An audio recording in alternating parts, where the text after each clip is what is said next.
जगत्पते गोपेश गोपिका कान्ता राधाकान्त नमोऽस्तुते तप्तकाञ्चन गौराङ्गी राधे वृन्दावनेश्वरी वृषभानुसुते देवी प्रणमामि हरिप्रिये वाञ्छाकल्पतरुभ्यश्च कृपासिन्धुभ्य एव च पतितानां पावनेभ्यो वैष्णवेभ्यो नमो नमः। नमो विष्णुपादाय कृष्णप्रेष्ठाय भूतले श्रीमते भक्तिवेदान्ता स्वामिन्निति नामिने नमस्ते सारस्वते देवे गौरवाणी प्रचारिणे निर्विशेषा शून्यवादी पाश्चात्यदेशतारिणे श्रीकृष्ण चैतन्य प्रभु नित्यानन्दा श्री अद्वैता गदाधरा श्रीवासादि गौरभक्तवृन्दा हरे कृष्ण कृष्ण कृष्ण हरे हरे हरे राम राम राम हरे हरे मूकं करोति वाचालं पंगुं लंघयते गिरिं यत्कृपातमहं वन्दे श्रीगुरुं दीनतारिणं श्रील प्रभुपाद की जय श्री गुरुदेव की जय। మనం శ్రీమద్ భాగవతం 4వ స్కందం 19వ అధ్యాయం 19వ శ్లోకా నుంచి మనం చెప్పుకోవాలి. యాక్చువల్గా పృథు మహారాజు శతాశ్వమేధ యజ్ఞాలని చేయడం, దానికంటే ముందు చాలా గ్యాప్ వచ్చింది కాబట్టి ఒక క్విక్ రీక్యాప్ చెప్పుకొని మొదలు పెట్టుకుందాం. పృథు మహారాజు వేణుడి యొక్క పుత్రుడు. ఆయన చేసేటటువంటి దురాఘాతాలకి ఈ ఋషులు మునులు అందరూ ఏం చేశారు అంటే వేణుడిని సంహరించిన తర్వాత వాళ్ళందరూ అనుకుంటారనమాట, ఎందుకు అంటే ఇది ధ్రువ మహారాజు యొక్క వంశం నుంచి వచ్చినటువంటి వంశం, ధ్రువుడు తర్వాత వచ్చినటువంటిది. మరి ఇలాంటి వంశంలో ఏ విధంగా నిర్వీర్యం అయిపోతుంది అని చెప్పేసి అలా కాకుండా వాళ్ళు ఒక ప్రత్యేకమైన పద్ధతి ద్వారా ఆ వేణుడి యొక్క శరీరాన్ని చిలకడం మొదలుపెట్టినప్పుడు విష్ణు యొక్క అంశ సంభూతులైనటువంటి పృథు మహారాజు ఆయన శరీరం నుంచి ఉద్భవిస్తాడనమాట. ఎప్పుడైతే పృథు మహారాజు యొక్క జననం జరుగుతుందో అప్పుడు ఈ వంది మాగధులందరూ వచ్చి కీర్తిస్తూ ఉన్నారనమాట.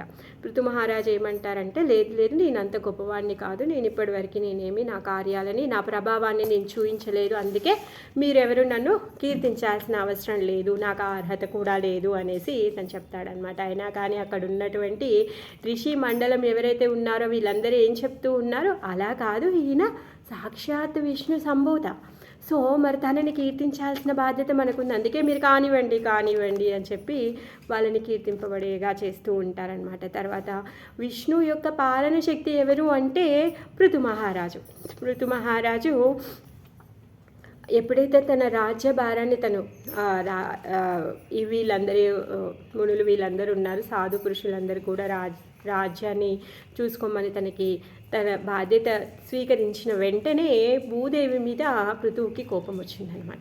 ఎందుకు కోపం వచ్చింది అంటే, భూదేవి అసలు పంటలు ఇవ్వడమే బంద్ చేసింది. మరి ఆ భూదేవి అన్నం ఇవ్వకపోతే రాజ్యంలో ఉన్నటువంటి ప్రజలందరూ పస్తుండాల్సి వస్తుంది, బక్క చిక్కిపోయారంట. వాళ్ళ యొక్క స్థితిని చూస్తే ఎంత దీనంగా ఉంది అంటే పృథు మహారాజు వాళ్ళని చూసి పాపం బాధపడుతూ ఉన్నాడనమాట. వాళ్ళని చూసిన తర్వాత భూమి మీద ఇంకా ఎక్కువ కోపం వచ్చేసింది అనమాట. సో నువ్వు సమయానికి సరి అయిన ఫుడ్ ఇవ్వట్లేదు, అందుకని చెప్పేసి భూదేవి మీద కోపం వచ్చి భూదేవిని ధరణిని వెంబడిస్తూ ఉన్నాడనమాట. ధరణి గోరూపాన్ని తీసుకొని తను పరిగెత్తుతూ ఉందన్నమాట. గోవుని ఎవరు ఏమీ చేయలేరు కాబట్టి గోరూపం తీసుకొని ఉంటుంది. అలా తర్వాత ఇంకా ఎంత పరిగెత్తినా కానీ పాపం గోవుని తరమడం ఆపేస్తాడేమో అంటే అలా ఆపకుండా ఇంకా పరుగు తీస్తూ ఉంటే ఆగమని చెప్తాడు. ఆగకపోయేసరికి నేను నిన్ను సంహరించేస్తాను అనేసి చెప్పడంతో ధరణి తను శరణాగతి పొందుతుందన్నమాట. తను అంటుంది, నేను లేకపోతే నువ్వు కానీ నీ ప్రజలు కానీ ఎక్కడుంటారు, నేనే ఆధారం, ఎందుకంటే సకల జీవులకి ఆధారము భూమి కదా, సో మరి భూమి లేకపోతే కష్టం కదా, నువ్వేం చేయగలుగుతావు అనేసి తనంటే అప్పుడు పృథు మహారాజ్ అంటాడు, నేనే ఆధారంగా నించుంటాను ఈ జీవులందరికీ కూడా అనేసి చెప్తాడనమాట. తర్వాత నేను దీనురాల్ని ఇప్పుడు నీ శరణాగతి పొందుతున్నాను, సో నువ్వు నన్ను కాపాడు అనేసి అడుగుతుందనమాట. అడిగితే పృథు మహారాజు అంటాడు, లేదు లేదు, నీ యొక్క కర్తవ్యం ఏదైతే ఉందో నువ్వు దానిని సక్రమంగా చేయడం లేదు. నీకు యజ్ఞం చేస్తున్నాము, యజ్ఞంలో నీ పేరిట ఆవిస్సులు కూడా ఇస్తూ ఉన్నాము, మరి నువ్వు చేయాల్సిన పని నువ్వు సక్రమంగా చేయట్లేదు అని చెప్పేసి తన యొక్క క్రోధాన్ని ప్రదర్శిస్తాడనమాట. అప్పుడు భూదేవి సమాధానం చెప్తుంది. ఏమంటుంది అంటే, లేదు, ప్రతి ఒక్కటి కూడా ఏదైతే భూదేవి నుంచి ఉత్పత్తి అవుతాయో అవన్నీ కూడా కృష్ణుడి యొక్క ప్రీత్యార్థమే ఉపయోగించాలి. కానీ ఇప్పుడు అలాంటి ధర్మకార్యాలు ఎవరు చేసేవాళ్ళు లేరు. ప్రతి ఒక్కరు కూడా దొంగలైపోయారు, చోరులైపోయారు. మరి వీళ్ళు ఏం చేస్తున్నారు? వాళ్ళ యొక్క ఇంద్రియ తృప్తి కోసమే వీటన్నింటినీ కూడా ఉపయోగించుకుంటున్నారు. యజ్ఞార్థాత్ కర్మ ఎవరి కోసం చేస్తారంట? విష్ణు కోసం చేస్తారు. యజ్ఞపురుషుడు ఎవరు? విష్ణు. మరి ఆయన ప్రీత్యర్థము కర్మ ఎవరు చేయడం లేదు. అలా చేయకపోయేసరికే నేను ఉత్పత్తిని ఆపేశాను అనేసి చెప్తుందన్నమాట. పోనీ అలా అని చెప్పేసి మరి రాజులు ఏమైనా ఇలాంటి దొంగలని తర్వాత వంచకులని ఏమైనా శిక్షిస్తున్నారా అంటే శిక్షించడం లేదు, మరి వాళ్ళని పోషిస్తూ ఉన్నారు. మరి అలాంటి పరిస్థితుల్లో నేనేం చేయగలుగుతాను, నేనేమి చేయలేను కదా అనేసి, ఎందుకంటే పృథు మహారాజ్ అంటాడనమాట, నువ్వు ఉత్పత్తి ఎందుకు ఆపేశావు? బ్రహ్మదేవుడు ఎప్పుడైతే సృష్టించాడో నీ లోపల ఆ మూలకాలని తర్వాత మూలికల్ని ధాన్యాన్ని ఇవన్నీ కూడా నీ లోపల స్థాపితం చేశాడు, బీజాలని. మరి నువ్వేం చేస్తున్నావు? వాటన్నింటినీ నీ లోపల పెట్టుకొని నువ్వు వాటిని ఇవ్వకుండా ఈ ప్రజలందరినీ కూడా హింసించేస్తున్నావు. నీ యొక్క పని నువ్వు సక్రమంగా చేయట్లేదు అనేసి కోపం చేసేసరికి ధరణి చెప్తుందనమాట. ప్రతి ఒక్కరు కూడా వాళ్ళ యొక్క ధర్మాన్ని సక్రమంగా నిర్వర్తించడం లేదు. ఏంటంట జీవుడి యొక్క ధర్మము అంటే విష్ణు ప్రీత్యార్థం చేయాల్సిన కర్మ. ఆ కర్మని చేయకుండా వాళ్ళ యొక్క ఇంద్రియ తృప్తి కోసము చేయడంతో నేను నా యొక్క ఉత్పత్తిని ఆపేశాను అనేసి తను చెప్తుంది అనమాట. నువ్వు అన్నది కరెక్టే, బ్రహ్మదేవుడు అన్ని స్థాపితం చేశాడు, కానీ మరి ఎవరు భగవంతునికి అర్పించకపోతే నేను మాత్రమే ఏం చేస్తాను? ఎందుకు? వాళ్ళు దొంగతనం చేస్తున్నారు. ఎన్ని రోజులు సొమ్ముని అలా ఇస్తూ వాళ్ళు సక్రమంగా ఉపయోగించకపోతే, అవునా కాదా? ఇప్పుడు పిల్లోడు వాడు కాలేజ్కి వెళ్తున్నాడు, వాడు బుద్ధిమంతుడు అని చెప్పేసి అమ్మ పాకెట్ మనీ ఇస్తుంది. ఎప్పుడైనా ఆకలి వేస్తే ఏదో కొనుక్కొని తింటాడు, లేదంటే ఒకవేళ బస్సు లేట్ అయిపోతే ఆటోలో వస్తాడు అని చెప్పేసి డబ్బులు ఇస్తుంది. అలా కాకుండా పిల్లోడు ఏం చేస్తాడు? పోయి సిగరెట్ తాగుతాను అంటే అమ్మ ఏం చేస్తుంది? పాకెట్ మనీ కట్ చేస్తుంది. అలానే ఇప్పుడు భూదేవి కూడా తను ఉత్పత్తి చేసేటటువంటి బీజాలని అన్నాన్ని తను ఆపేసింది అనమాట. సో అందుకే జీవులందరూ కూడా అల్లాడిపోతూ ఉన్నారనమాట. అందుకే పృథు మహారాజ్ అంటాడనమాట, నా రాజ్యంలో ఉన్నటువంటి వీళ్ళందరూ కూడా ఆకలితో ఉన్నారు, వాళ్ళ ఆకలిని తీరాలి అంటే నిన్ను కట్ చేసి నీ మాంసాన్ని తునకలు చేసి వాళ్ళందరూ కడుపు నింపుతాను అని చెప్పేసి అనేసి అంటాడనమాట. అప్పుడు ధరణి వద్దు, అలా కాదు, క్షమించు అనేసి అడుగుతుంది అనమాట. తర్వాత ఏమంటుందంటే, ఇన్ని రోజుల నుంచి ఈ ధాన్యము ఇవన్నీ ఏవైతే ఉన్నాయో అవన్నీ కూడా మరుగున పడిపోయాయి. సో వాటన్నింటిని బయటికి తీయాలి అంటే సాధు పురుషులు మహామునులు చెప్పినటువంటి వేదాల్లో చెప్పబడినటువంటి పద్ధతి ఏదైతే ఉందో ఆ పద్ధతి ద్వారా నువ్వు తీయడం వలన అవన్నీ బయటికి రాగలుగుతాయి అనేసి చెప్తుందనమాట. ప్రభుపాదుల వారు చెప్తున్నారనమాట, ఎప్పుడైతే భగవంతుడి యొక్క భక్తి, భగవంతుడి యొక్క అర్పణము, భగవంతుడి యొక్క అర్చన ఆగిపోతుందో అప్పుడు ఏమవుతుంది అంటే ఆటోమేటిక్గా ధాన్యం అనేది తగ్గిపోతూ ఉంటుందన్నమాట. అంటే భగవంతుడి యొక్క భక్తి లేకపోతే ఏమవుతుంది? ఆటోమేటిక్గా దరిద్రానికి మనం వెళ్తామన్నమాట. అంటే మనం అనుకునేటటువంటి స్క్రాపర్స్ కట్టుకుంటే మనం ధనవంతులం కాదు. కడుపు నిండా తినడానికి అన్నం లేకపోతే అది నిజమైన దరిద్రం. మరి మనం చేసేటటువంటి కార్యాలకి, మనం అలవర్చుకున్నటువంటి పద్ధతులకి ఏమవుతుంది? రోజు రోజుకి ప్రతి ఒక్కరు కూడా కృష్ణ చైతన్యానికి దూరం అయిపోతున్నారు. ఎవరు పొద్దునే లేచి స్నానం చేయరు, ఎవరు గుడికి వెళ్ళరు, ఎవరికి భగవంతుడికి నమస్కరించరు, ఏమి భగవంతుడి యొక్క అర్చన లేదు, భగవంతుని గురించి మాట్లాడరు, భగవంతుని కీర్తించరు. మరి అలాంటి పరిస్థితుల్లో ఏమవుతుంది? అసురి ప్రవృత్తి పెరిగిపోతుంది. ప్రతి ఒక్కరు కూడా వాళ్ళ యొక్క ఇంద్రియాలను తృప్తిపరచుకోవడంలోనే ఉన్నారు. శుచి, శుభ్రత ఏదీ లేకుండా అసలు ఏమి తినాలి, ఏమి తినకూడదు అది కూడా మర్చిపోయి ఏం చేయకూడదో అన్నీ అవే చేస్తూ ఉన్నారు. మరి ఇలాంటి పరిస్థితుల్లో కలియుగాంతం వరకు ఏమవుతుంది అంట? ధాన్యము, గోధుమలు, చెరుకు, పాలు ఇవన్నీ కూడా ఏవి ఉండవంట. అసలు పాలైతే ఇప్పటికే లేవు మనకి, ప్యూర్ పాలు. సో ఆ విధంగా అంటే మనం చూడొచ్చు అనమాట. రాను రాను రాను రాను అన్నిట్లో క్షీణత కలిగి లాస్ట్కి జీరో అయిపోతుంది అనమాట. అందుకే కలియుగాంతంలో ఇంకేవి కూడా తినడానికి మిగిలవన్నమాట. అందుకే నా పోషణ తగ్గిపోయింది, అందుకే నేను కూడా మీ అందరినీ పోషించడము ఇలా అయిపోయింది అనేసి తను చెప్తుంది అనమాట. సో చాలా రోజులు స్టోరేజ్ అయిపోయింది కాబట్టి అవి వీక్ అయిపోయాయి. సో నువ్వేం చేస్తావు అంటే ఈ శాస్త్రం చెప్పినట్టుగా, ఆచార్యులు చెప్పినట్టుగా ఈ బీజాలని తిరిగి వెతికి తీయడం కోసం గాను ఏర్పాటు చెయ్యి అనేసి తను చెప్తుందనమాట. గోరూపంలో ఉన్నటువంటి ధరణిని పితకడం వల్ల దానికి సరిపడ పాత్ర ఇంకా వత్సాన్ని ఏర్పరచుకో అనేసి చెప్తుందనమాట. ఆ విధంగా పృథు మహారాజు ధరణి పైన దయతో ధరణి చెప్పిన విధంగా తను ధరణి నుంచి తనకు కావలసినటువంటి వస్తువులన్నింటినీ సేకరించడంలో తను ఉన్నారనమాట. తను సేకరిస్తూ ఉన్నారు. తనతో పాటుగా సమస్త దేవతలు వచ్చారు, జీవులు, ఋషులు, సాధువులు, అసురులు, తర్వాత జంతువులు, గంధర్వులు, అప్సరసలు అందరూ కూడా వచ్చి వాళ్ళకి ఏమేమి అవసరమో అవన్నీ కూడా పృథ్వీ దగ్గర నుంచి వాళ్ళందరూ సేకరించారనమాట. ఈ పృథు మహారాజు భూమినంతా పల్లంగా చేశారు.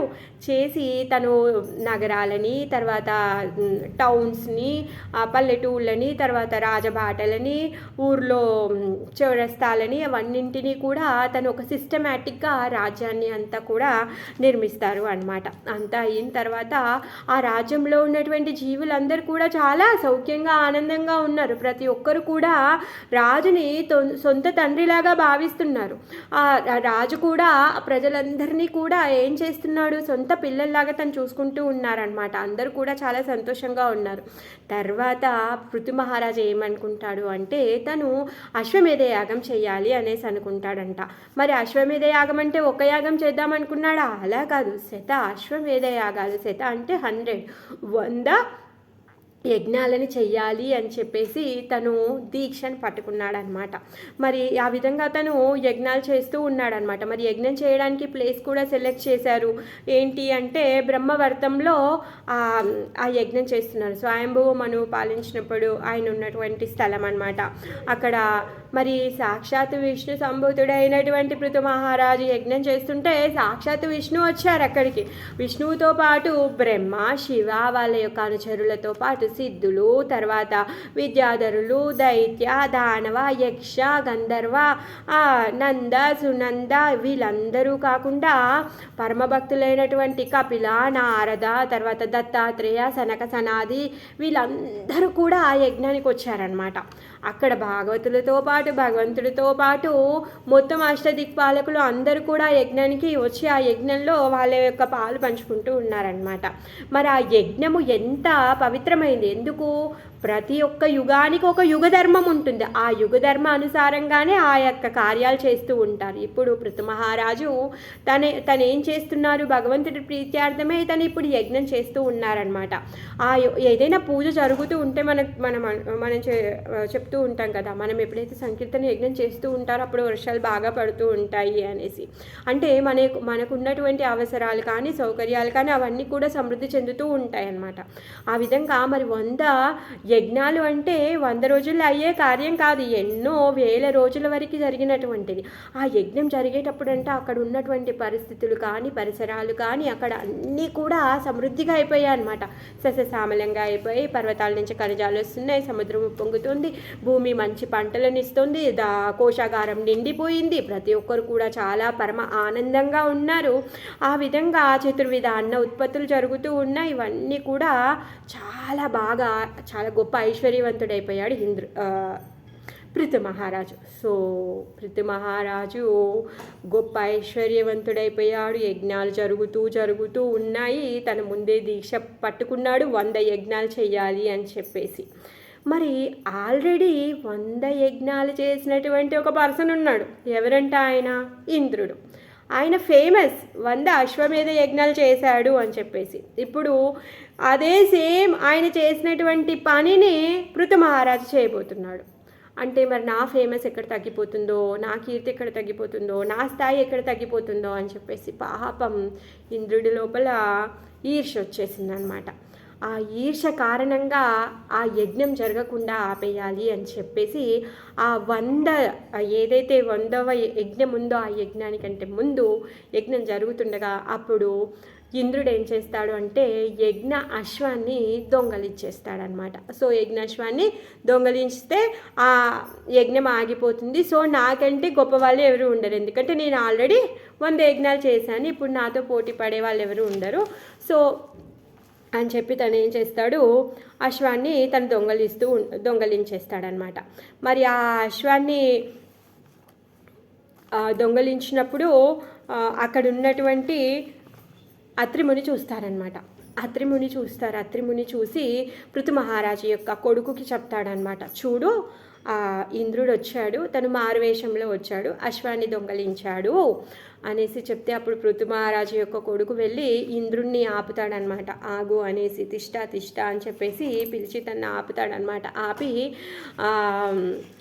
తనని, ఎందుకంటే సాధు రూపంలో ఉన్నాడు, సాధు రూపంలో ఉండేసరికి పృథు మహారాజు యొక్క కొడుకు ఏమి చేయలేకపోయేసరికి అప్పుడు అత్రిముని చెప్తాడు, లేదు తనని క్షమించొద్దు, నువ్వు తనని చంపేసేయి అనేసి చెప్తాడనమాట. వెంటనే ఆ మాట వినగానే ఇంద్రుడు ఏం చేస్తాడంటే తను అశ్వాన్ని అక్కడ వదిలేసి తను అంతర్ధానం అయిపోతాడనమాట. అలా మళ్ళీ అశ్వాన్ని తీసుకొని వస్తాడు. పృథు మహారాజు యొక్క కొడుకు మళ్ళీ కూర్చుంటాడు. మళ్ళీ ఇంకొక రూపం తీసుకొని ఇంద్రుడు ఇంకొక లాంటి సాధువేషం వేసుకొని వచ్చి మళ్ళీ ఇంకొకసారి ఆ అశ్వాన్ని తను దొంగలిస్తాడనమాట. దొంగలించేసరికి మళ్ళీ అత్రిముని చెప్తాడనమాట, ఈ ఇంద్రుడు సన్యాసి రూపంలో వచ్చాడు, సో నువ్వు సన్యాసి, మరి బాణం వేయకుండా ఉంటారు కదా సన్యాసి అంటే, అందుకని చెప్పేసి ఆ విధంగా సన్యాసి రూపాన్ని తీసుకొని వస్తున్నాడు, నువ్వు వెళ్ళి ఆయనను చంపేసేయి అనేసి చెప్తాడనమాట. ఆయనను చంపేసి ఆ యజ్ఞస్థలానికి అశ్వాన్ని తీసుకొని వచ్చేసేయి అనేసి చెప్తాడు. సో మళ్ళీ పృథుతనయుడు అక్కడికి వెళ్ళడాన్ని చూసి ఆయన యొక్క పరాక్రమాన్ని చూసి ఆ మహర్షులు ఆయనకి విజితాశ్వుడు అని చెప్పేసి పేరు పెడతారనమాట, పృథు మహారాజు యొక్క కొడుకు పేరు.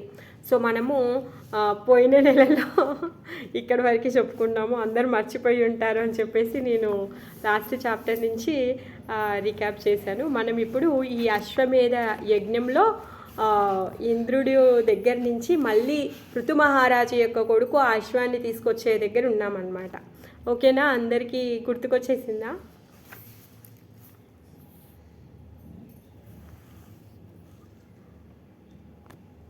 క్లియర్ కదా?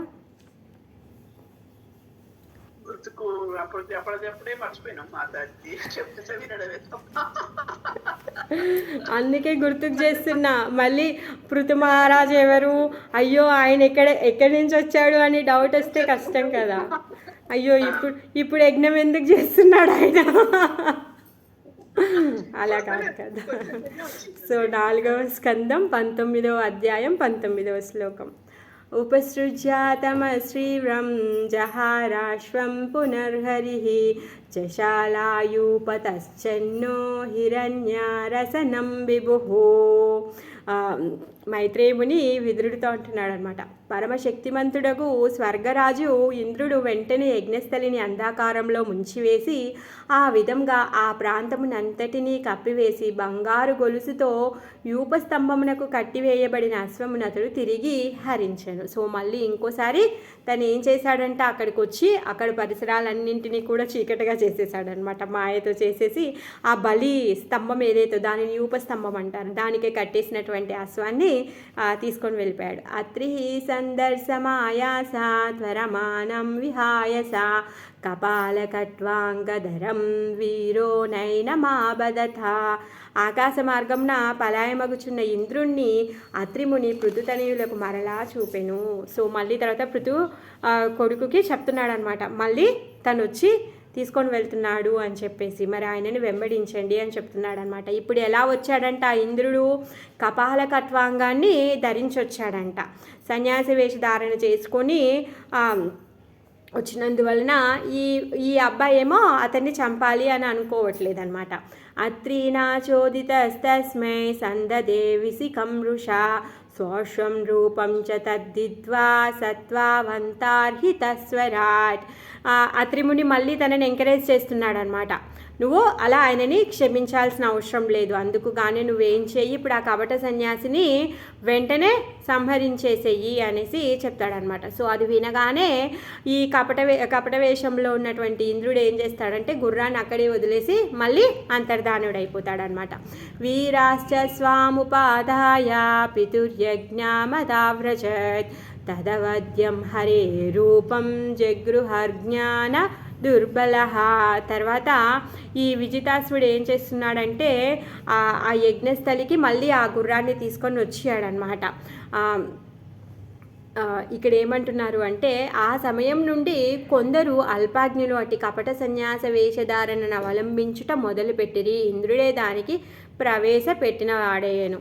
సో ఆ విధంగా మోసపూరిత స్వభావముని మోసం ఏ విధంగా చెయ్యాలో ఇంద్రుడు తన రోల్ మోడల్ అయిపోయాడనమాట. తను చేసినటువంటి ఆ మోసాన్ని నేర్చుకుంటున్నారనమాట. అందుకే కొంతమంది ఏం చేస్తూ ఉన్నారంటే ఈ కపట సన్యాసులుగా తయారవుతారనమాట.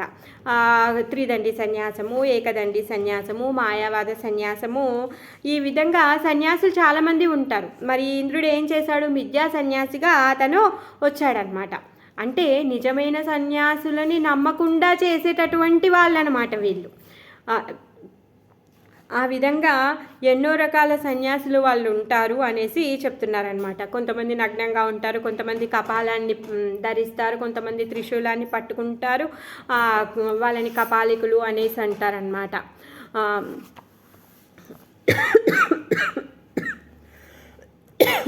కొంతమంది ఏమో వేదాలను పట్టించుకోరు, తర్వాత వివాహేతర సంబంధాలు పెట్టుకొని ఉంటారు, మత్తు పదార్థాలు స్వీకరిస్తూ ఉంటారు, మాంసభక్షం చేస్తూ ఉంటారు, జూదం ఆడుతూ ఉంటారు, శాస్త్ర నిషేధ కార్యాలు ఏవైతే ఉన్నాయో అవన్నీ చేస్తూ ఉంటారనమాట. సో మరి ఇవన్నీ చేయడం వల్ల ఇలాంటి వాళ్ళ వల్ల సామాన్యమైన జనులకి నిజమైన సన్యాసుల పట్ల కూడా గౌరవం తగ్గిపోతూ ఉందన్నమాట. మరి నిజమైన సన్యాసుల పట్ల గౌరవం తగ్గడం వల్ల ఈ సామాన్య జనుల్లో మరి కృష్ణ చైతన్యం ఎలా స్వీకరించగలుగుతారు? స్వీకరించలేరే. అందరూ తప్పుదోవ పడతారు. ఎవరైతే నమ్ముతారో వాళ్ళు మోసపోతారు, నమ్మని వాళ్ళని కూడా మోసపోతారు. మంచి వాళ్ళని నమ్మని వాళ్ళు మోసపోతారు, అంటే వాళ్ళ జీవిత లక్ష్యాన్ని వాళ్ళు చేరుకోలేరు. చెడు వాళ్ళని నమ్మిన వాళ్ళు మోసపోతారు. ఆ విధంగా అయిపోతుందన్నమాట. అందుకే సో ఇలాంటి ఏదైతే ఈ చెడు ప్రభావం ఏదైతే ఉందో ఈ ఇంద్రుడు దానిని ప్రవేశపెట్టాడనమాట. అందుకే ఏమంటున్నారంటే అలాంటి వాళ్ళని పాషాండులు అనేసి అంటున్నారనమాట. అందుకే ఇలాంటి ప్రభావాన్ని తొలగించడం కోసంగానే సాక్షాత్ భగవానుడు చైతన్య మహాప్రభు రూపంలో వచ్చి హరినామ సంకీర్తనని ప్రచారం చేశాడనమాట. లేకపోతే ప్రతి ఒక్కరూ మీరు ఇలా చేయాలి, మీరు అలా చేయాలి, మీరు ఇది చేయండి అని చెప్పేసి వాళ్ళ యొక్క పద్ధతులని చెప్పి అందరినీ కూడా మోసం చేస్తూ ఉంటారనమాట.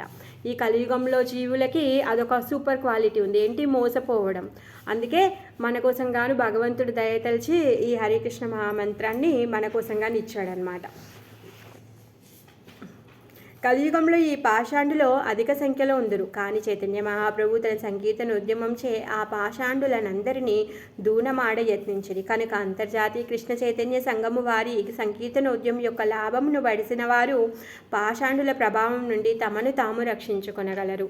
ఎవరైతే ఈ కృష్ణ ప్రభుపాదుల వారు చెప్తున్నారు, ఎవరైతే ఈ కృష్ణ చైతన్యాన్ని స్వీకరిస్తారో సో వాళ్ళు ఈ పాషాండులు ఎవరైతే ఉన్నారో, ఈ మోసం చేసేటటువంటి వాళ్ళు ఎవరైతే ఉన్నారో, ఈ కపట సన్యాసులు ఎవరైతే ఉన్నారో వాళ్ళందరి నుంచి మిమ్మల్ని మీరు రక్షించుకోగలుగుతారు అని చెప్పేసి ప్రభుపాదుల వారు చెప్తున్నారనమాట. అంటే తను మనకి రక్షణగా ఇస్తున్నారు. భగవంతుడి యొక్క తత్వాన్ని ఆ విధంగా తను ఫ్రీగా పంచుతూ ఉన్నారనమాట మన కోసం. యాని రూపాని జగృహే ఇంద్రో హాయాజి హర్షయ తాని పాపస్య ఖండాని లింగం ఖండమివోచ్యతే. ఇవన్నీ ఇప్పుడు ఈ అశ్వాన్ని దొంగలించడానికి తను తీసుకున్నటువంటి వివిధ రూపాలు ఏవైతే ఉన్నాయో అవన్నీ కూడా నాస్తికత్వానికి చిహ్నాలు అనేసి మైత్రేయ ఋషి చెప్తున్నాడు అనమాట. అశ్వంని అపహరించవలననేది కోరికతో ఇంద్రుడు ధరించిన వివిధ రూపములు నాస్తిక తత్వమునకు చిహ్నములై ఉండెను.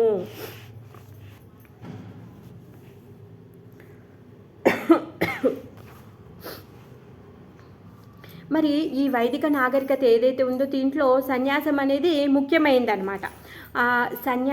మామూలుగా ఎవరైనా సరే ఏం చేస్తారు, ఒక సన్యాసి కనిపిస్తే దండ ప్రణామాలు చేస్తాము, తనకి ఏదైనా దానం ఇవ్వడమో లేకపోతే తనని కూర్చోపెట్టి తన దగ్గర నుంచి భగవంతుడి గురించి వినడమో చేయడమో మన ఆచారంలో ఉందన్నమాట. మరి ఇది ఏదైతే ఉందో ఈ గురు పరంపరని ఎవరైతే అనుసరిస్తున్నారో వాళ్ళు ఏం చేస్తారు, సన్యాసాన్ని స్వీకరిస్తారు. మరి ఇలాంటి పద్ధతిని తను ఏం చేశాడు, ఇంద్రుడు పృథువు పట్ల ఓర్వలేక తను ఇలాంటి కపటమైన దానిని తను ప్రవేశపెట్టాడనమాట. అందుకు కానీ ఈ కలియుగంలో అలాంటి కపట సన్యాసులని మనం చూస్తూ ఉంటామన్నమాట. సో మనము మంచి కంటే ఎక్కువ చెడుని త్వరగా ఫాలో చేస్తాం కాబట్టి ఇలాంటి ఉపద్రవాలు వస్తూ ఉంటాయన్నమాట. ఏవమింద్రే హరత్య స్వం వైన్యయజ్ఞాజిగాంసయా తద్గృహీత విసృష్టేషు పాఖండేషు మతిర్నునాం ధర్మ ఇత్యుపధర్మేషు నగ్నరక్తపటాదిషు ప్రాయేణ సజ్జతే భ్రాంత్యా పేసేలేషు చ వాగ్మిషు. ఈ విధంగా ఇంద్రుడు క్రుతువు యొక్క యజ్ఞాశ్వముని హరించుటకు అనేక విధములకు సన్యాసములను స్వీకరించను. కొందరు సన్యాసులు నగ్నంగా చరింతురు, కొంతమంది వారు ఎర్రని వస్త్రములను ధరించి కపాలికలను పిలువబడతారు. అవన్నీ కేవలం వారి పాప చిహ్నములు మాత్రమే. పాపాత్ములు మాత్రమే అటువంటి బూటకపు సన్యాసమును అనుసరింతురు. వారు భగవత్ చింతనారహితులకు నాస్తికులను తమ విషయమును బలపరుచుకొనుటకు తర్కము చేయుటలో నిపుణులు అయ్యుండుటయే దానికి కారణం. కానీ పేరుకే వారు ధర్మపరులు కానీ నిజమునకు కాదని మనము తెలుసుకొనవలను. దురదృష్టవశాత్తు భ్రాంతిమయములు వారిని ధర్మపరులుగా భావించి వారి ఏడ ఆకర్షితులే తమ జీవితంను వ్యర్థం చేసుకుందురు. చూస్తున్నారా, వాళ్ళు ఏం చేస్తున్నారంట, వాళ్ళు తర్కము నేర్చుకున్నారు. ఆ తర్కం నేర్చుకొని వాళ్ళు ఏం చేస్తున్నారంటే నాస్తికత్వాన్ని వాళ్ళు ఇంకా ఎక్కువగా బలపరిచేలా చేస్తూ ఉన్నారనమాట.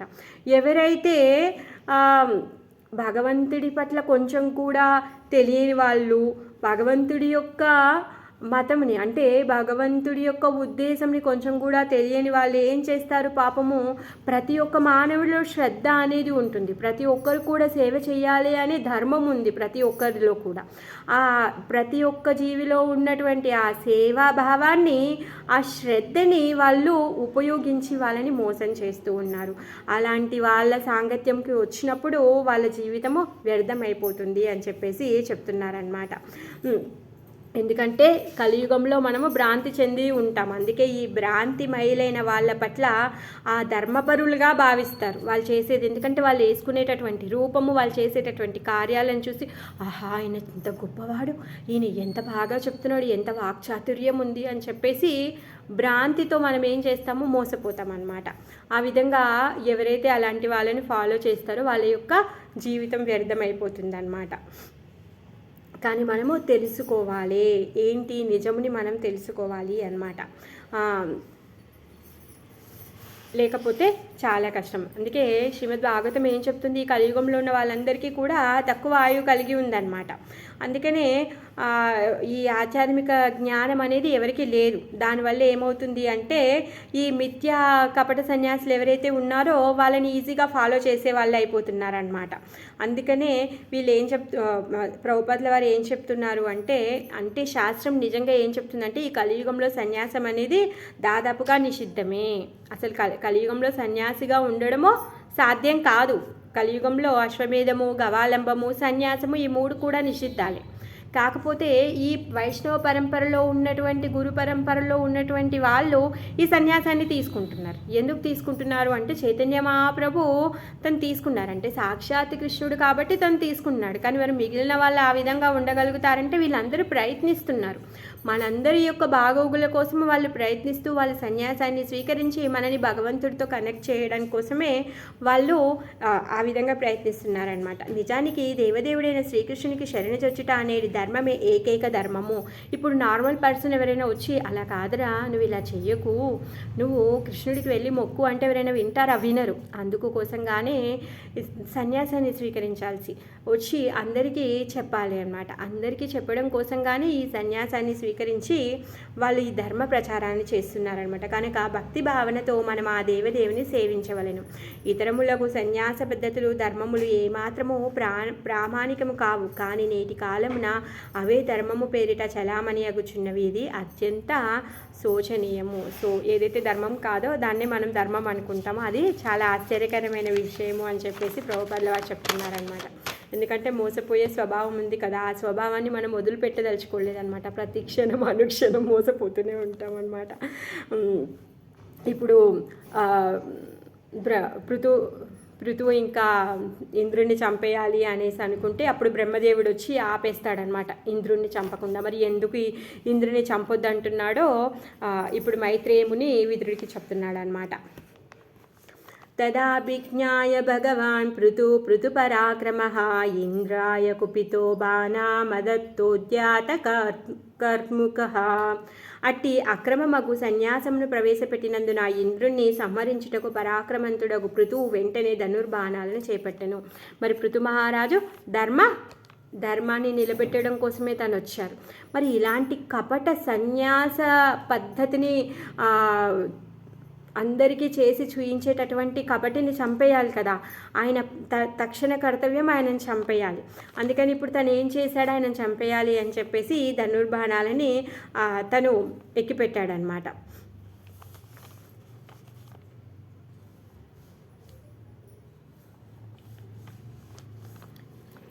అధర్మం ఎక్కడైతే ఉంటుందో ఆ అధర్మాన్ని సహించకుండా ఉండేటటువంటి రాజే నిజమైన రాజు.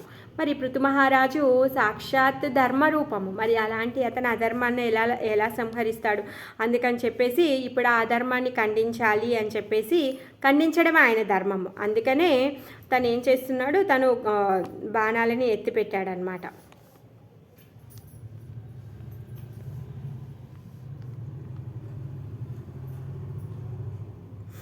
ఇక్కడ ప్రభుపాదుల వారు ఏమంటున్నారంటే,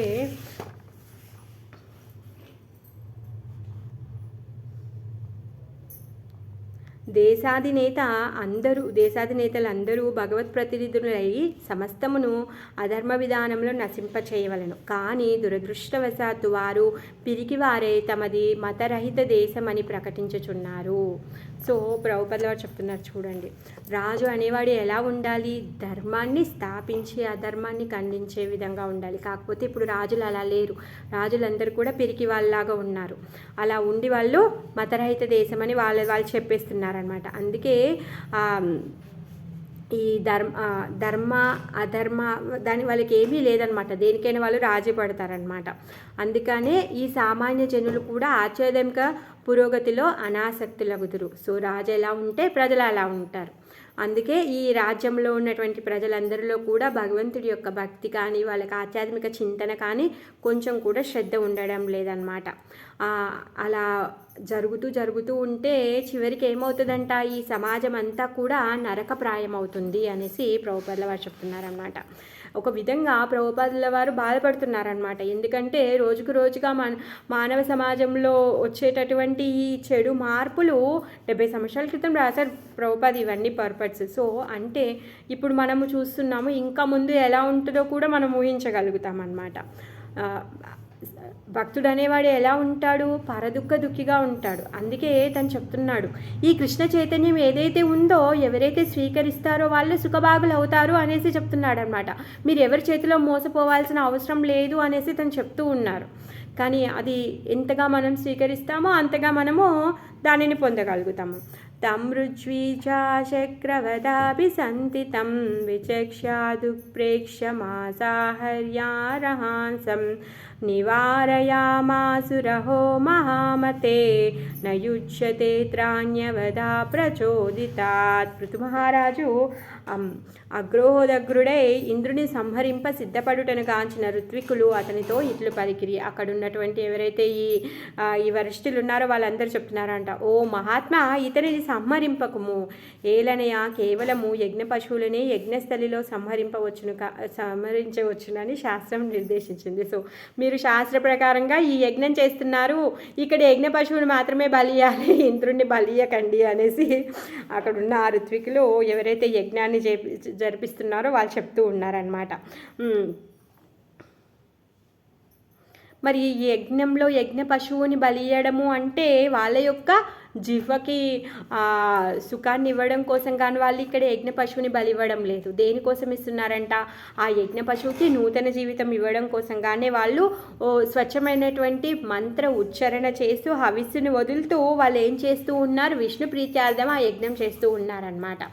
మరి విష్ణు ప్రీత్యార్థం చేయబడిన యజ్ఞము అంటే ఏంటి? ఎవరిని వధించరాదు కదా, ఎవరికి కూడా కష్టం కలిగించొద్దు. మరి అలాంటప్పుడు ఈ పశువు అయితే కొత్త జీవితాన్ని పొందుతుంది. మరి ఇంద్రుణ్ణి నువ్వు వధించడం అంటే ఏంటి? విష్ణువుకి అది ఇష్టమైంది కాదు. అందుకనే నువ్వు ఇంద్రుణ్ణి ఇక్కడ సంహరించొద్దు అనేసి వాళ్ళు చెప్తున్నారనమాట, రిక్వెస్ట్ చేస్తున్నారు. ఆ ఋత్వికులందరూ కూడా పృథు మహారాజుని రిక్వెస్ట్ చేస్తున్నారు, ఏది చేసినా కానీ విష్ణు ప్రీత్యార్థమే చెయ్యాలి. ఇంద్రుణ్ణి సంహరించడం అది విష్ణు ప్రీత్యార్థమైన కార్యం కాదు, అందుకే నువ్వు చంపొద్దు అనేసి చెప్తున్నారు. వయం మరుత్వాంతమిహార్దనాశనం హవాయామహే త్వస్రవసాహతాత్విషం ఆయాతమహోప హవైరనంతరం ప్రసహ్య రాజాంజుహవామతే హితం. ఓ రాజా, నీ యజ్ఞమును ఆపుటకు యత్నించిన కారణం నా ఇంద్రుని శక్తి ఇదివరకే తగ్గింది. సో ఎప్పుడైతే నువ్వు చేసేటటువంటి ధర్మపరమైన కార్యం ఏదైతే ఉందో ఆ కార్యాన్ని ఆపడానికి ట్రై చేసినప్పుడు ఇంద్రుడి యొక్క శక్తి అంతా తగ్గిపోయింది. ఇది వరకెన్నడూ నువ్వు ఉపయోగించినట్టు వేద మంత్రములచే ఇతనిని ఇచ్చటకు రప్పించగలము. అతడు నిక్కముగా రాగలడు. అతడు నీకు శత్రువు కనుక మంత్రబలంచే అతనిని అంతటా అగ్నిహోమంలో చేయడము. సో ఏమంటున్నారంటే, ఇప్పుడు నేను బలివకు ఆయన ఒకవేళ వెళ్ళిపోతే కూడా మంత్రాలు చదివి మళ్ళీ ఆయన ఇక్కడికి రప్పించగలుగుతాం, తనని చివరికి అగ్నిహోమంలో వేసేద్దాము అనేసి అంటున్నారనమాట.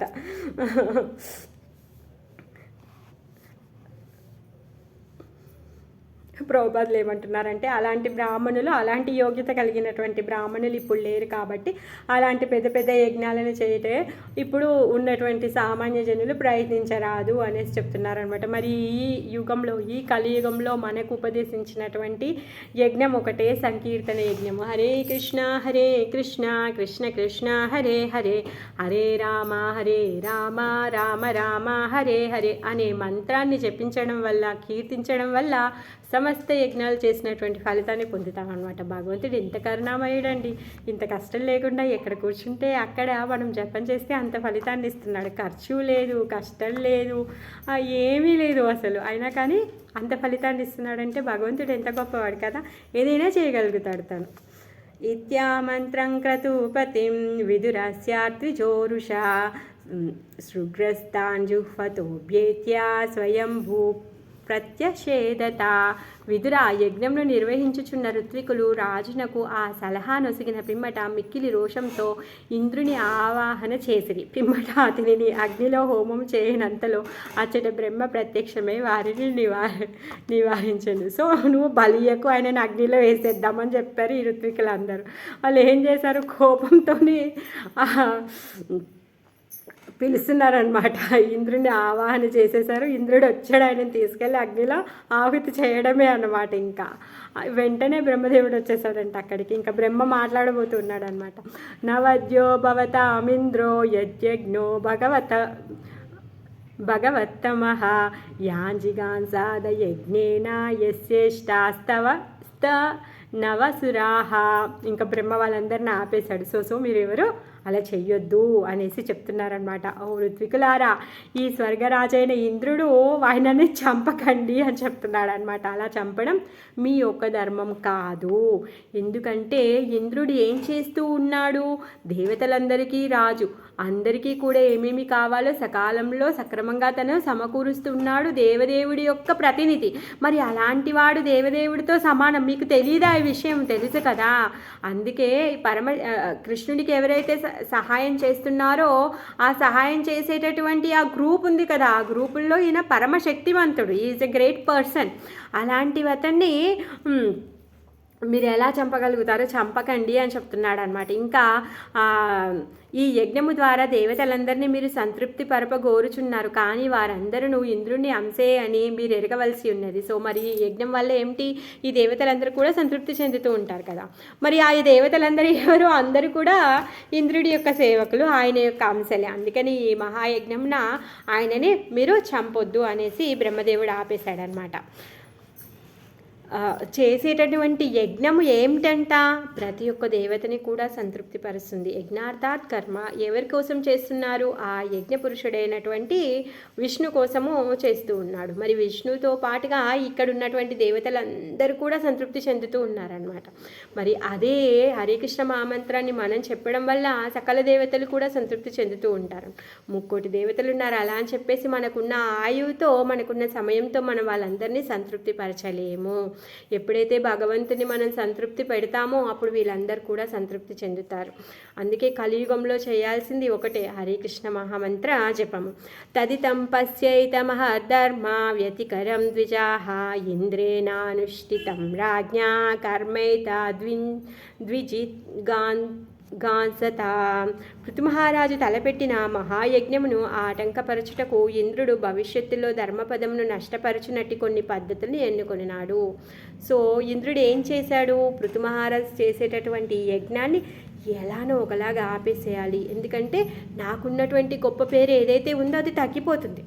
ఇప్పుడు నేను 100 యజ్ఞాలు చేసి ఆయన 100 యజ్ఞాలు చేస్తే పెద్ద నాకేం గొప్ప పేరు ఉంది, ఏమైనా ఉందా, స్పెషల్ ఏమీ లేదు కదా. సో తను ఏం చేస్తున్నాడు ఇప్పుడు, ఆ ఫేమస్ అంటే ఆ ఈర్ష్య ఏదైతే తన మనసులో ఉందో దాని పట్ల తను మర్చిపోయాడు. ధర్మంగా ఉండేటటువంటి సన్యాస రూపం ఏదైతే ఉందో ఆ సన్యాస రూపానికి ఆటంకం వస్తుంది. జనాలందరూ కూడా ఇలాంటి సన్యాస కపట రూపాన్ని పెట్టుకొని వేరే వాళ్ళని ఈజీగా మోసం చేయగలుగుతారు అన్న విచక్షణను తను కోల్పోయాడనమాట. సో అది పట్టించుకోకుండా తను ఏం చేశాడు, ఈ అధర్మ పరిని తను చేసుకొని కొన్ని పద్ధతులని తను పాటించేశాడనమాట. మరి జనులందరూ ఏం చేస్తారు, ఏదైతే చెడ్డది ఉందో దాన్ని ఫస్ట్ స్వీకరిస్తారనమాట. అందుకే మీరు ఇప్పుడు ఆ విషయాన్ని గమనించండి. ఒకవేళ మీరు అతనిని ఇంకనో విరోధించినచో అతడు తన అధికారంను మరికొంత దుర్వినియోగపరిచి మరిన్ని అధర్మ పద్ధతులను ప్రవేశపెట్టగలడు. అంటే దీని అర్థం ఏంటి, మీరు చంపితే ఆయన చనిపోడు, ఎందుకంటే ఆయన భగవంతుడి యొక్క రిప్రజెంటేటివ్. భగవంతుడే స్వయంగా తనని ఈ కార్యాలు చేయడానికి తనని నియుక్తింపజేశారు. సో మీరు ఇంకేమైనా తనని కట్టుగంది చేశారనుకోండి, చేస్తే తను ఏం చేస్తాడు, ఇంకా కొన్ని వేరే రూపాలను తీసుకొని ఇంకా కొత్త రకమైన మోసం చేయడం తను మొదలు పెడతాడు. సో ఇప్పుడు ఆయన ఇచ్చిన ఈ పద్ధతులు చాలు, ఇంకెక్కువగా తను చేయకుండానే మీరు ఆపేసేయండి యజ్ఞ, ఆయనను చంపకండి, ఆగండి అనేసి బ్రహ్మదేవుడు చెప్తున్నాడు అనమాట. ఇంకేం చెప్తాడంటే నువ్వు ఇంకా యజ్ఞాన్నే ఆపేసే అనేసి చెప్తాడనమాట.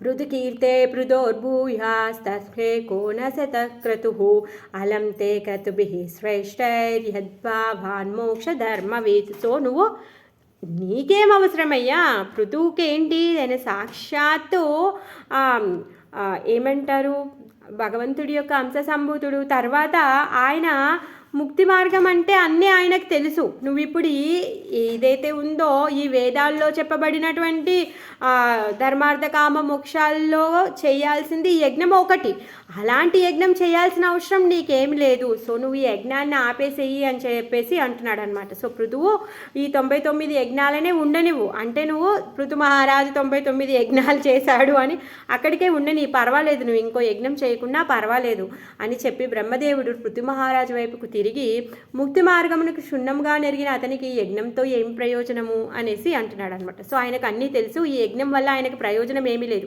అంటే ఇప్పుడు ఇంద్రుడు ఏమనుకుంటున్నాడు, నా యొక్క ఫేమస్ తగ్గిపోతుంది, నా కీర్తి తగ్గిపోతుంది అనుకుంటున్నాడు. కానీ పృథు మహారాజు ఏమైనా తన కీర్తి పొందడానికి చేస్తున్నాడా, చెయ్యట్లేదే. తను రాజ్యాన్నంతా ఏర్పరిచాడు, అందరూ సుఖంగా ఉన్నారు. సో ఇప్పుడు తను చేయాల్సినటువంటి ధర్మం నిర్వర్తించడం కోసం గాను తను ఏం చేస్తూ ఉన్నారు, ఇప్పుడు తను యజ్ఞాన్ని చేస్తూ ఉన్నారు. సో తన యొక్క ధర్మం నిర్వర్తన ధర్మపాలన కోసం కానీ తను యజ్ఞం చేస్తున్నారే, కానీ తనేమి తను గొప్పవాడు అవ్వాలని తను చేయట్లేదు కదా. అందుకే అలాంటి అతనికి యజ్ఞం చేయాల్సిన అవసరం ఏముంది, ఏమీ లేదు అనేసి బ్రహ్మ చెప్తూ ఉన్నాడనమాట. ఎవరైతే ఈ ధర్మార్థ కామ మోక్షాలని పొందాలి అనుకుంటారో వాళ్ళు ఏం చేస్తారు, వేదాల్లో చెప్పబడినటువంటి కార్యాలని ఈ యజ్ఞ, దాన, తప, అర్చన, తర్వాత ఉద్యాపన ఇవన్నీ కూడా వాళ్ళు చేస్తూ ఉంటారు. సో నీకు తెలియంది ఏమీ లేదు, మరి నీలాంటి గొప్ప భక్తుడికి ఇదేమీ అవసరం లేదు అనేసి బ్రహ్మ చెప్తూ ఉన్నాడనమాట.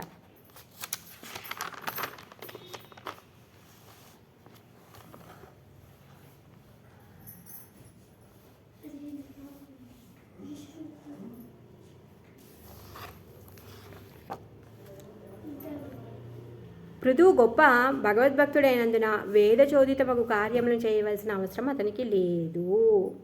వీటన్నింటిని ఏమంటారంట? కామ్యకర్మలు అనేసి అంటారు. మరి ఎవరైతే భగవంతుడి యొక్క దివ్య సేవలో నియుక్తులై ఉంటారో వాళ్ళకి ఇది చేయాల్సిన అవసరం లేదు. దివ్య స్థితిలో నెలకొనిన భక్తునకు వానిని చేయవలసిన అవసరం లేదు అనేసి బ్రహ్మదేవుడు చెప్తూ ఉన్నాడనమాట. రాజుగా ఈ యజ్ఞం చేయడం తన కర్తవ్యం కాబట్టి తను ఏం చేశాడు? ఈ రాజు చేయాల్సిన కర్తవ్యంలో భాగంగా ఈ యజ్ఞాలు చేశాడు. అందుకే ఇప్పుడు తను ఫేమస్ అవ్వాలని చేయలేదు కదా. కాకపోతే బ్రహ్మదేవుడి యొక్క ఈ దీవెనలతో ఇంద్రుడి కంటే చాలా గొప్పవాడైపోయాడు పృథు మహారాజు. బ్రహ్మదేవుని ఆశీస్సుతో పృథువు ఇంద్రుని కన్నను కీర్తివంతుడు కాగలడు. ఆ విధంగా పృథువు యొక్క అశ్వమేధ యజ్ఞ దీక్ష బ్రహ్మదేవుని ఆశీస్సులతో పరోక్షంగా పూర్ణము కాగలదు. సో ఆయన యజ్ఞం చేస్తేనే అది సంపూర్ణమవుతుందా? అలా కాదు. ఇప్పుడు బ్రహ్మదేవుడి యొక్క ఆశీస్సులతో అది పూర్ణమైపోయింది. ఇంద్రుడి కంటే ఇంకా గొప్ప కీర్తి తనకు వచ్చేసింది. నైవాత్మనే మహేంద్రాయ రోషమాహర్తుమర్హసి ఉభావాపి భద్రం తే ఉత్తమ శ్లోక విగ్రహౌ. బ్రహ్మదేవుడు పలికెను, నీవు మరియు ఇంద్రుడు దేవదేవుని అంశలు కనుక మీరిరువురికి శుభము కలుగు కాక కనుక నీకు అభిన్నుడగు ఇంద్రునిపై క్రోధము వలదు. సో మీరిద్దరు కూడా భగవంతుడి యొక్క ప్రతినిధులు. సో అందుకని నువ్వు ఇంద్రుడిపైన ఉన్నటువంటి కోపాన్ని తీసివేసేయి అని చెప్తున్నాడు. మాస్మిన్ మహారాజ కృతాస్మ చింతాం నిసామాయస్మద్వచ అద్రుతాత్మ యద్వాయతో దైవహతాం ను కర్తుం మనోతిరిష్టుం విసతే తమోంధం. ఇంకేమంటున్నాడంటే, ఓ రాజా, ఏవైతే ఈ ఆటంకాలు వస్తూ ఉంటాయో అవి విధివశాత్తున వచ్చాయి అనేసి అనుకోవాలి. అంతేకాని వాటి వల్ల డిస్టర్బ్ అయిపోయి వాటిని చక్కబరచాలని చేస్తే దానివల్ల ఇంకా కొత్త కష్టాలే వస్తాయి. సో నువ్వు నేను చెప్పేటటువంటి మాటలని సావధానంగా విను అని బ్రహ్మ చెప్తున్నాడు అనమాట. విధివశాత్తు ఏర్పడిన ఆటంకాల వలన యజ్ఞ నిర్వహణ చక్కగా జరగలేదని కలత చెందకము. సో నువ్వు ఇప్పుడు నీ యజ్ఞము, నువ్వు ఎందుకంటే ఆయన దీక్ష తీసుకొని కూర్చున్నాడు 100 యజ్ఞాలు చేయాలని, ఇప్పుడు అది ఆగిపోయిందని దానివల్ల నువ్వు ఏమీ బాధపడకు. ఈ విషయం నా మాటలను సావధానంగా ఆలకింపము. విధివశాత్తు ఏదేని జరిగిన చోదానికి ఏమాత్రమూ చింతించరాదు. సదా జ్ఞప్తి అందించుకొనవలెను. అటువంటి విపరీతములు ఎంత చక్క చేయ యత్నించినచో అంత అధికంగా మనము భౌతిక చింతనాంధకారమున పడుదుము. సో ఏదైనా అలాంటి ఆటంకాలు వచ్చినప్పుడు దాన్ని సరిదిద్దాలని మనం ఎంత ప్రయత్నించినా మనం ఇంకా ఎక్కువగా చింతపడవలసి వస్తుంది, కానీ దాన్ని మనము చక్క చేయలేము. అంటే ఏది జరిగినా అది భగవంతుడి యొక్క కోరిక అనుసారమే, భగవంతుడి యొక్క ఇచ్ఛానుసారమే జరిగిందని మనం దానిని స్వీకరించాలి. ఆ విషయాన్ని ఇక్కడ బ్రహ్మదేవుడు పృథు మహారాజుకి చెప్తున్నాడు అనమాట. ఎందుకంటే చాలా రకాలైనటువంటి విపత్తులు వస్తూ ఉంటాయి జీవితంలో. మరి వాటినన్నింటినీ కూడా ఎదుర్కొనవలసి వస్తుంది. మరి అవన్నీ ఎందుకు వచ్చాయి అంటే దానికి కారణం లేదు, అది విధివశాత్తున వస్తాయి. ఎవరికైనా ఏదైనా అయ్యింది అంటే ఎందుకు అయ్యింది అంటే ఎవరు చెప్తారు దానికి సమాధానం? ఎవ్వరూ చెప్పలేరు. ఏ క్షణంలో ఎక్కడైనా ఎవరికైనా ఏమైనా అవ్వచ్చు. అంటే దానికి కారణం ఎవరు అంటే మనం ఏం చేయగలుగుతాం, ఏం చేయలేము. అది విధివశాత్తున కలుగుతూ ఉంటాయి. సో మరి దానికి పరిహారాన్ని వెతకడం వల్ల ఏమవుతుందంట, మనము దాన్ని సొల్యూషన్ మనము తెలుసుకోలేము. అందుకే ఎంత యత్నించినా కానీ ఇంకెక్కువగా మనకి బాధే కలుగుతుంది, కానీ దాన్ని మార్చలేము అనేసి బ్రహ్మదేవుడు చెప్తున్నాడు అనమాట. సో దానివల్ల మనము ఉద్విగ్నత తెచ్చుకోకుండా దానిని ఓర్చుకోవాలి అని కృష్ణుడు కూడా ఇదే విషయాన్ని చెప్తున్నాడు అని చెప్పేసి ప్రభుపాదుల వారు చెప్తున్నారనమాట. చూడండి ఇక్కడ విధివశాత్తు కలిగినవి అవి చాలా దుఃఖంగా కనిపిస్తాయి. మరి ఈ దుఃఖ కారణమైన వాటిని పరిహరించుటకు యత్నించరాదు. ఏలనే అట్టి విపరీతములను ఎంత సవరింప యత్నించినచో అంత అధికంగా మనము చింతాసక్తులము కాగలము. ఉద్విగ్నుల మగుటకు బదులు వారిని ఓర్చుకొనవలెనని శ్రీకృష్ణ భగవానుడు కూడా ఈ విషయంను ఉపదేశించను. భగవంతుడు చెప్తున్నాడు, ప్రభుపాదుల వారు చెప్తున్నారు, కానీ అది మనం ఆచరించడం చాలా కష్టము. ఆచరించిన వాడు చాలా గొప్పవాడైపోతాడు. కాకపోతే ఆ నిజాన్ని మనం తెలుసుకొని ఉన్నామనుకోండి, విధివశాత్తున వచ్చేటటువంటి వాటిని మనం మార్చలేమని మనం తెలుసుకొని ఉంటే కనీసము ఆ సమయంలో భగవంతుడు మనకి ప్రొటెక్షన్ ఇస్తాడేమో, దానిని ఓర్చుకునే శక్తి ఇస్తాడో, మరి ఏం చేస్తాడో తెలియదు. కాకపోతే భగవంతుని ప్రార్థిద్దాం అలాంటి పరిస్థితులు రావద్దు అని చెప్పేసి. ఎందుకంటే మనం కుంతి మహారాణులం కాదు కదా, కోరుకొని కష్టాలు కావాలి అని అడిగేంత శక్తి, భక్తి, ధైర్యము కావాలి అంటే చాలా కష్టం కదా. క్రతుర్వీరామతామేష దేవేషు దురవగ్రహః ధర్మవ్యతికరో యత్ర పాఖండైరింద్ర నిర్మితై. ఇంకేమంటున్నాడంటే, ఒకవేళ నువ్వు ఇప్పుడు ఈ యజ్ఞాన్ని ఆపకపోతే ఇంకేం చేస్తాడంట, ఇంకెక్కువ అధర్మ విధానాలని ఇంద్రుడు ప్రవేశపెడుతూ ఉంటాడు. అందుకనే నువ్వు ఈ యజ్ఞాన్ని ఆపివేసే నాయన అనేసి చెప్తున్నాడనమాట. నువ్వు తెలుసుకో, ఈ దేవతల్లో కూడా ఇలాంటి కోరికలు ఉంటాయి అని చెప్పి అంటున్నాడనమాట. బ్రహ్మ పలికెను, పెక్కు ఆ ధర్మ విధానాలను ప్రవేశపెట్టుటకు ఇంద్రుడిని ప్రేరేపించిన ఈ యజ్ఞమును వెంటనే నిలిపివేయి. సో ఈ యజ్ఞం వల్ల తన లోపల ఈర్ష్య పెరిగింది, ఇంకా తను ఎలా మోసం చేయాలి అని ఆ స్వభావం పెరుగుతూ ఉంది. మరి అలాంటి యజ్ఞాన్ని నువ్వు ఆపేసేయి అనేసి చెప్తున్నాడు. ఇంకేమంటున్నాడంటే, దేవతలలో కూడా అనేక మగు అవాంఛిత కోరికలు కలవని నీవు ఎరగవలసి ఉన్నది. సో దేవతలు అంటే వాళ్ళకి కోరికలు లేవు అని అనుకోకు, వాళ్ళ లోపల కూడా అవాంఛితమైన కోరికలు ఉన్నాయి, నువ్వు తెలుసుకో అనేసి చెప్తున్నాడు అనమాట. ఇంకేమంటున్నాడంటే, పృథు ఇంకా ఇంద్రుడి పోటీ, ఆ మధ్యలో ఉన్న పోటీ లేకుండా చేయడమే ఇప్పుడు తన యొక్క ఉద్దేశం. అందుకే బ్రహ్మదేవుడు ఆ యజ్ఞాన్ని ఆపేసేయి అని చెప్తున్నాడు అనమాట. పృథు మహారాజు గొప్ప భక్తుడు, భాగవత అవతారమైనందున తను ఎమ్మటి ఈ యజ్ఞాన్ని ఆపేయాలి అని చేసి అర్థిస్తున్నాడు అనమాట. ఎందుకు, ఇప్పుడు ఇంద్రుడు తన దగ్గర ఉన్నటువంటి అధికారంతో తను ఇంకేమైనా చేయగలుగుతాడు. ఇప్పుడు తను విచక్షణను కోల్పోయాడు, తను ఏం చేస్తున్నాను అనేది తను మర్చిపోయాడు అనమాట. అందుకోసం కానీ భక్తుడైన పృథు మహారాజుని తను రిక్వెస్ట్ చేస్తున్నాడు అనమాట. సో మీరు యజ్ఞాన్ని ఆపేసేయండి అని. ఏభిరింద్రోపసంసృష్టై పాఖండైర్హారి బిర్జనం క్రియామానం విచక్ష్వేనం యస్తే యజ్ఞదృగాస్వమోట్. యజ్ఞాశ్వమును హరించి యజ్ఞమున స్వర్గరాజు ఇంద్రుడు ఏ విధంగా ఉపద్రవమును కలిగించనో ఒక మారు గాంచుము.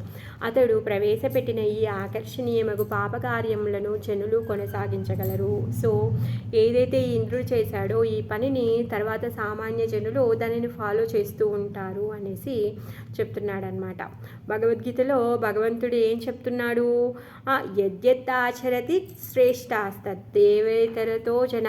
ఎవరైతే ఈ శ్రేష్టమైన జనులు ఉన్నారో వాళ్ళు ఏ కార్యంని చేస్తే ఈ సామాన్య జనులందరూ కూడా వాళ్ళు ఫాలో చేస్తూ ఉంటారు. అందుకే అర్జునుడు ఎప్పుడైతే యుద్ధాన్ని వదిలిపెట్టి వెళ్ళిపోతాను అంటే అప్పుడు ఏమంటాడు, నువ్వు రాజువి, నువ్వు చాలా గొప్పవాడివి, నువ్వు ఇప్పుడు ఇలా భయపడి పిరికివాడిలాగా నువ్వు యుద్ధాన్ని వదిలేసిపోతే అప్పుడు అందరూ ఏమంటారు, వాళ్ళు కూడా వాళ్ళ యొక్క ధర్మాన్ని వదిలేసి పారిపోతారు ఈ ప్రజలందరూ కూడా అని చెప్పేసి కృష్ణుడు చెప్తాడనమాట. ఇక్కడ అదే విషయాన్ని బ్రహ్మదేవుడు చెప్తూ ఉన్నాడనమాట. ఈ ఎవరైతే ఈ గొప్ప వాళ్ళు ఎవరైతే ఉన్నారో వాళ్ళు చేసేటటువంటి చెడు పనులని మిగిలిన వాళ్ళు ఫాలో చేస్తారు. యాజ్ సినిమా హీరోసు ఏంటి ఆల్కహాల్ తాగడం చూయించడం, సిగరెట్స్ తాగడం చూయించడం, ఇవన్నీ చేయడం వల్ల ఏమవుతుంది, ఈ సినిమా హీరోలు ఎవరైతే ఇష్టం ఉన్నారో ఆ పిల్లలందరూ కూడా అలాంటి పనులు చేస్తూ ఉంటారనమాట. అందుకని ఇక్కడ ఇలాంటి అశ్వమేధ యాగాన్ని ఆపేసేయి అని చెప్పేసి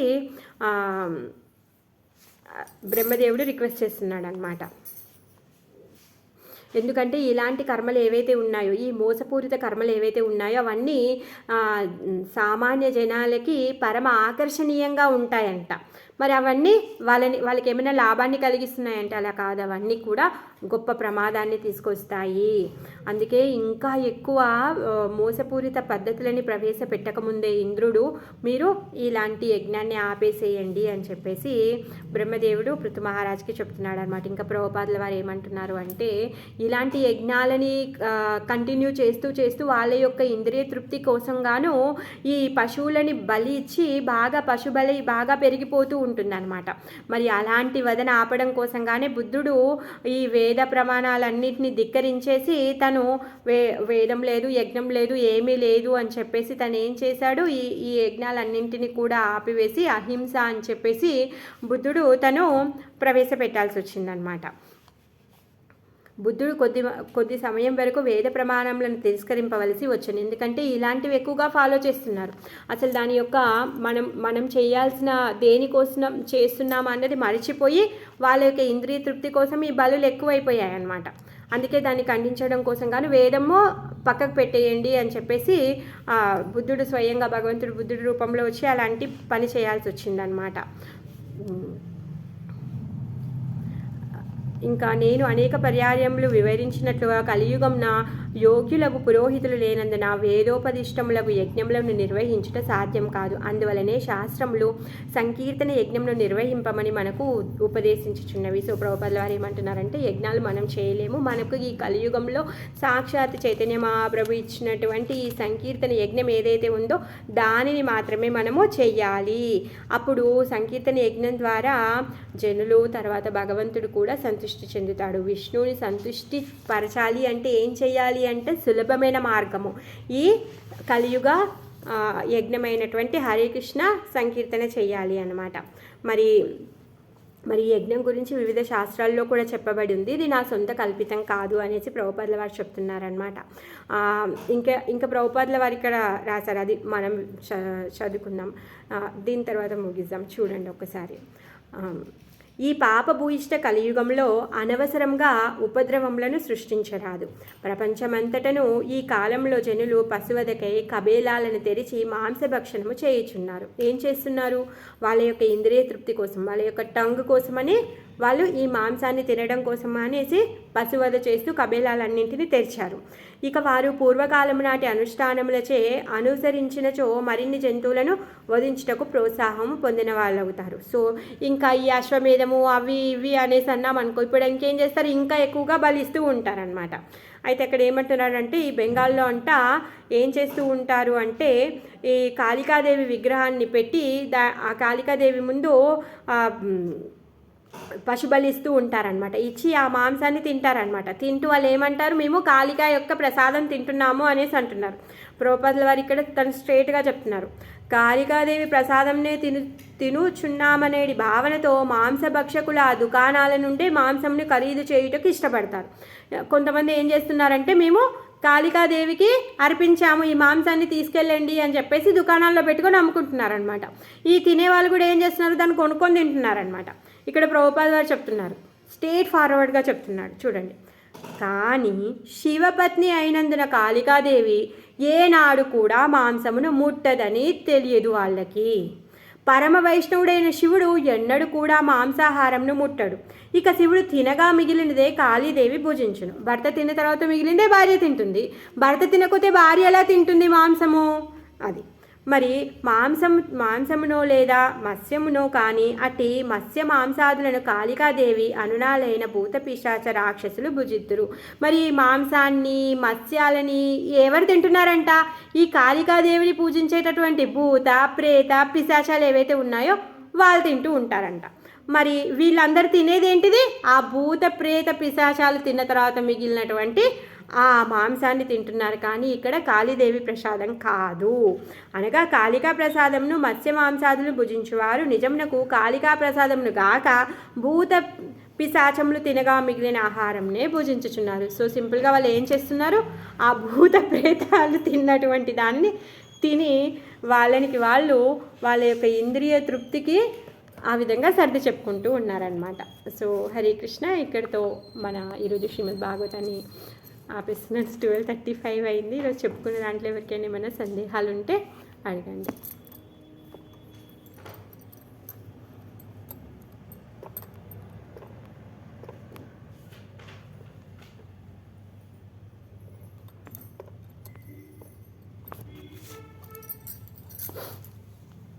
హరే కృష్ణ మాతాజీ. హరే కృష్ణ మాతాజీ.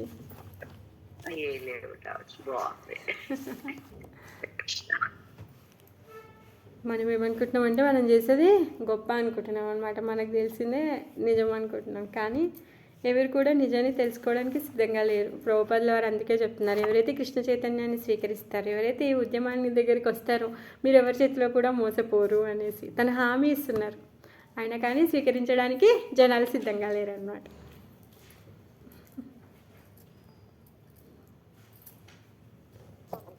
మాట్లాడుతుంది